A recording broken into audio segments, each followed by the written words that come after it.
Halo, selamat datang kembali di sesi Kupas Tuntas kita. Hari ini kita punya topik yang menurut saya relevan banget nih. Gimana caranya Anda bisa punya influence, pengaruh signifikan gitu ya, dalam sebuah grup atau komunitas. Bahkan tanpa harus pegang position formal kayak jadi ketua atau atasan gitu. Fokus kita lebih ke interpersonal skills, karisma, dan kemampuan buat build trust serta respect. Betul sekali. Nah, sumber kita kali ini itu sebuah materi yang cukup menarik ya, tentang skills mempengaruhi kelompok. Uniknya, materinya ini pakai gaya mixed language, campuran Indonesia-Inggris yang ya kayaknya relevan banget sama cara kita komunikasi sehari-hari kan? Iya, bener juga. Jadi, misi kita di sesi ini adalah membedah tips praktis dari sumber tersebut, biar Anda, para pendengar, bisa ngembangin kompetensi ini. Harapannya ya bisa jadi center of influence yang valued dan respected lah di mata members of group Anda. Oke, mari kita bongkar ini. Kita mulai dari yang paling dasar dulu ya, yang juga ditekankan banget di sumbernya.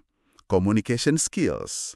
Khususnya, jadi pendengar yang excellent. Sumber ini bilang, kalau mau get influence, ya harus jadi effective communicator dan active listener. Ini bukan basa-basi loh, tapi cara nunjukin attention dan deep respect ke orang lain. Iya bener banget, kemampuan untuk listen, mendengarkan secara aktif, itu nilainya tinggi sekali. Mari kita bedah dikit nih, apa sih artinya jadi active listener menurut sumber ini. Pertama, kasih full attention pas orang lain speak. Bener-bener tunjukin kalau Anda care sama apa yang mereka say. Sumbernya bahkan nyaranin, singkirin dulu deh gangguan kayak HP gitu, biar fokus. Oh iya ya, biar lawan bicara merasa dihargai ya. Betul. Kedua, penting juga buat avoid interrupt, jangan potong conversation orang, kasih kesempatan mereka complete thoughts atau sentences-nya dulu. Kadang kita suka nggak sabar, pengen nimpalin, padahal mungkin poin pentingnya belum keluar. Bener juga. Biarkan tuntas dulu ya. Iya. Nah, ketiga, ini menarik nih, show empati saat listen. Sumbernya ngasih tips bagus. Coba ask, tanya gitu, apakah conversation partner Anda ini cuma want didengerin aja atau memang need advice? Wah, ini kunci nih. Seringkali kita langsung kasih solusi, padahal orangnya cuma butuh didengerin. Persis, ini nunjukin empati dan kita appreciate feelings mereka. Nggak terkesan menggurui. Terus, ada tips praktis lagi buat tatap muka. Maintain eye contact. Yang wajar ya, jangan melotot juga. Hahaha, iya dong. Ini powerful tool katanya. Bisa nunjukin honesty, sincerity, attention, dan kesiapan buat listen. Oke, kontak mata, dicatat. Satu lagi soal posture. Lean body sedikit ke depan. Maksudnya condongkan badan dikit. Ini kayak ngasih signal nonverbal kalau kita pay attention dan interested. Bisa create emotional closeness juga katanya. Wah, detil ya. Jadi benar-benar hadir secara fisik dan mental gitu ya. Bukan cuma dengerin sambil lalu. Terus, gimana pas giliran kita ngomong? Sumber ini nyaranin buat ekspres opini dengan tenang dan terukur. Kenapa tuh pentingnya? Kelihatan lebih menarik juga ya. Dan pastinya help avoid unnecessary conflict. Gak gampang kepancing. Betul. Fokus ke substansi jadinya. Nah, ada lagi satu detail kecil tapi katanya dampaknya gede. Use name of conversation partner. Oh, manggil nama ya? Kenapa itu bisa efektif banget? Iya, mention name seseorang dalam conversation itu salah satu cara paling gampang buat bikin mereka feel valued dan noticed secara personal. Kayak kata sumbernya, nama seseorang itu kan sound yang paling liked sama ownernya. Oh, bener juga ya. Kayak ada sentuhan personal gitu. Iya, rasanya jadi lebih manusiawi, nggak kaku. Bisa langsung bangun koneksi personal, peluma sosial yang efektif lah. Oke. Communication dan listening udah cukup jelas. Sekarang kita masuk ke fondasi berikutnya nih. Build trust dan kedekatan emosional. Sumber kita bilang, long-lasting influence itu jadi bangun di atas foundation of trust dan genuine relationship. Nggak bisa instan. Tepat. Dan ini butuh proses, nggak bisa sehari dua hari. Nah, gimana cara bangunnya menurut sumber ini? Pertama, show sincerity. Jadilah diri Anda sendiri, be diri Anda sendiri, dan avoid pretending. Orang tuh biasanya bisa ngerasain loh kalau kita nggak tulus. Jadi otentik itu penting ya? Banget. Saat Anda sincere, orang akan feel honesty Anda dan lebih gampang accept presence Anda. Kedua, be friendly dan open. Ramah dan terbuka itu important. Sapa duluan, kasih smile, jangan ragu start conversation. Openness juga artinya siap listen dan accept views of others, pandangan orang lain, tanpa judge, meskipun mungkin beda pendapat. Menghargai perspektif ya, walau nggak setuju. Iya. Ketiga, nyambung nih, appreciate differences. Jangan pernah underestimate atau criticize differences orang lain.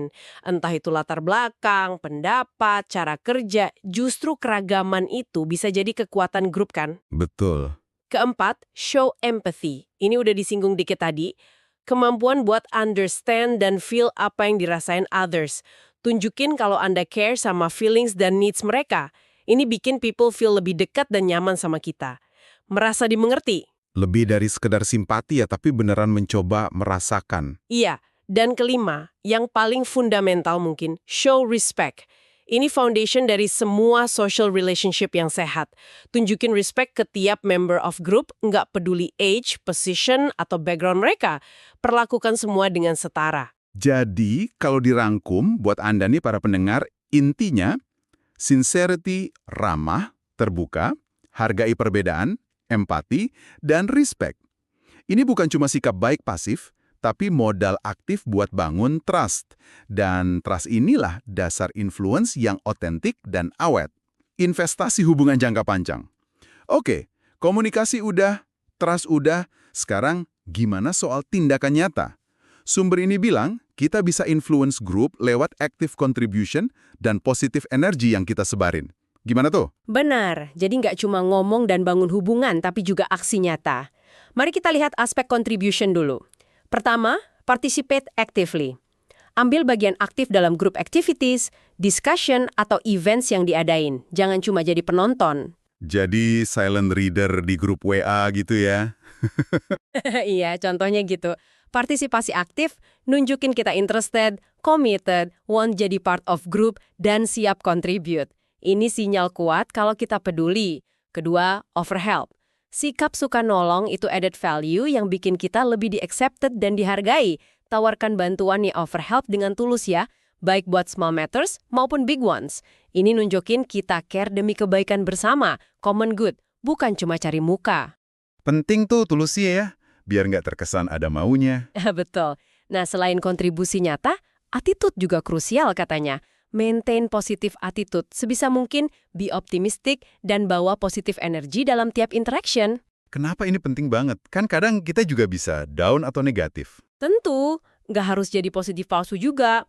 Tapi secara umum, sumber ini jelasin kalau people itu cenderung attracted dan feel comfortable sama orang yang punya positive attitude dan pleasant personality. Optimisme itu nular. Orang positif biasanya lihat peluang, bukan cuma masalah. Nah, ini ada bagian yang menurut saya sangat menarik. Sumbernya nyebut soal spread good spirit, menyebarkan semangat baik.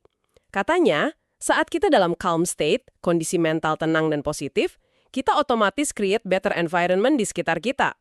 Oh iya? Iya, dan positive energy yang kita radiate itu bakal spread ke others. Jadi ketenangan dan positivitas kita itu bisa nular, bisa ngangkat semangat grup apalagi pas lagi susah. Wah keren ya. Ketenangan batin kita bisa berdampak keluar gitu. Oke, bagian terakhir nih, mungkin yang agak tricky. Manage konflik dan increase karisma. Gimana pakai interpersonal skills buat ngelola situasi sulit dan nguatin daya tarik personal? Kuncinya, kata sumber ini, ada di kecerdasan emosional dan pendekatan kolaboratif. Pertama, manage emotions dengan cerdas. Kemampuan ngelola emosi itu key buat nunjukin ketenangan under pressure. Pas ada beda pendapat tajam atau situasi panas, kalau kita bisa tetap tenang, mikir jernih, respons terukur, itu nunjukin maturity, kita dianggap dapat diandalkan. Dan itu bisa bikin orang jadi respect dan kagum ya? Bisa jadi. Kedua, avoid konflik yang nggak perlu. Beda pendapat itu wajar, tapi nggak semua harus jadi konflik gede. Sumber ini nyaranin buat pinter-pinter milih medan perang. Hindari konflik nggak perlu yang cuma buang energi dan rusak hubungan. Hadapi perbedaan dengan kepala dingin cool head. Dan coba cari find solution yang baik buat semua pihak, parties. Fokus ke solusi, bukan siapa benar, siapa salah. Oke, fokus ke solusi. Nah, ini poin krusial kalau memang harus hadapi konflik, fokus pada win-win solution, collaborative. Sumber ini nekenin banget ini. Daripada try menang sendiri, paksain kehendak, mending pakai collaborative approach. Cari solusi yang saling menguntungkan, mutually beneficial solution atau win-win solution. Gimana caranya biar bisa win-win gitu? Nah, itu dia. Pendekatan ini justru bisa strengthen relationships. Dan seringnya produce better solution, lebih kreatif. Tipsnya, ini menarik. Fokus pada interest, bukan position.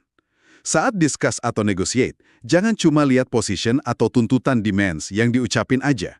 Coba gali lebih dalam. Apa sih fundamental interest? Kebutuhan, motivasi, kekhawatiran di balik posisi itu? Kenapa harus fokus ke interest? Karena interest biasanya lebih fleksibel. Kalau kita paham interestnya, bisa jadi ketemu creative solution yang nggak kepikiran kalau cuma mentok di position. Ini jadi mikir ya, gimana ya cara efektifnya gali interest yang tersembunyi itu? Sumbernya nyaranin banyak tanya kenapa, secara sopan, eksploratif, dan dengerin pakai empati. Butuh latihan nih kayaknya. Pertanyaan bagus buat direnungkan. Terakhir, soal karisma. Sumber ini nyinggung kita bisa display confidence lewat body language biar kelihatan lebih confident. Dan ini bisa increase karisma. Ada contoh body language-nya? Sumbernya nggak detailin sih contoh spesifiknya di bagian yang kita bahas ini. Tapi intinya kayaknya gabungan semua skills tadi ya.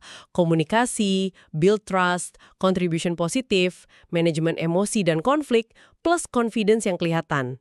Ditambah lagi meaningful relationships. Semua itu bakal bikin kita lebih gampang accepted dan secara alami obtain strong influence di social group manapun. Karisma itu kayaknya hasil dari semua itu, bukan hal mistis. Oke, jadi kita udah kupas tuntas nih berbagai skills penting dari sumber kita. Mulai dari communication, listening yang aktif dan empatik, building trust lewat sincerity dan respect, kasih active contribution dengan positive attitude, sampai managing konflik secara kolaboratif, fokus ke win-win solution, dan displaying confidence. Lengkap ya? Iya. Kalau kita coba tarik benang merahnya ya, semua skills ini itu kunci buat jadi center of influence yang efektif dan dihargai. Dan yang penting, tanpa perlu bergantung pada jabatan formal, ini semua soal bangun kualitas personal, genuine relationship, dan kasih nilai tambah ke kelompok. Influence sejati itu lahir dari siapa diri Anda, bukan sekedar apa position Anda. Ini lebih otentik dan tahan lama. Nah, sebagai penutup, kami mau ninggalin satu pertanyaan nih buat Anda renungkan. Materi ini kan banyak bahas bagaimana cara mempengaruhi orang lain secara positif. Tapi, coba dipikir sejenak. Mengapa Anda ingin punya influence dalam sebuah kelompok? Apa tujuan akhir yang sebenarnya pengen Anda capai dengan influence itu? Dan ini yang paling penting mungkin, gimana Anda bisa mastiin influence itu selalu Anda gunakan secara etis dan konstruktif buat semua pihak. Bukan buat manipulasi atau keuntungan pribadi aja ya. Oke, terima kasih banyak udah menyimak sesi kupas tuntas kita kali ini. Semoga ada manfaatnya ya.